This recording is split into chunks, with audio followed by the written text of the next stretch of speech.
Comment faire face à un génocide? Quand vos parents figurent parmi les 2 millions de victimes. Je pense que seul un vrai tueur peut dire la vérité. Ted Sambat a mis 10 ans à réaliser Les Ennemis du Peuple, son documentaire sur les Khmers rouges. Ses parents, son frère, des dizaines de membres de sa famille ont été tués pendant cette période, comme 2 millions de Cambodgiens, soit un quart de la population. Ces gens étaient classés comme des criminels. Criminels. Qu'avez-vous fait de ces criminels? Ils ont été tués et éliminés.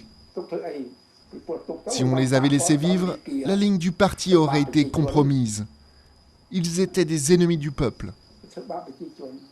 Nonchea vient d'avouer sa responsabilité, des aveux qu'il n'a jamais répétés devant la justice et que Sambat a obtenus après avoir passé des week-ends entiers chez l'ancien Khmer rouge. Je ne ressens aucune compassion pour celui qui a amené le pays à la famine et au meurtre. Je ressens de la compassion pour lui parce que notre relation était forte et qu'il m'a dit la vérité. On les tenait comme ça pour les empêcher de crier. Sambat a interrogé des gens à tous les échelons du régime, gagnant la confiance des anciens tueurs pour essayer de comprendre. Je portais toujours sur moi une vésicule biliaire humaine qui me servait de gourde. En étant aussi amical et respectueux avec eux, il leur a permis de reconnaître la vérité et l'énormité de leurs violentes et terribles actions.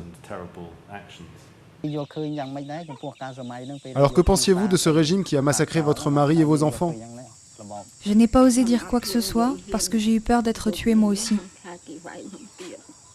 Aujourd'hui, Sambat considère aujourd'hui ce film un peu comme une catharsis.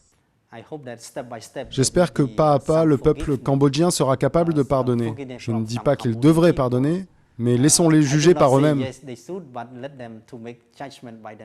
En attendant, Nonchea devra affronter la justice avec 3 autres cadres politiques supérieurs du régime de Pol Pot.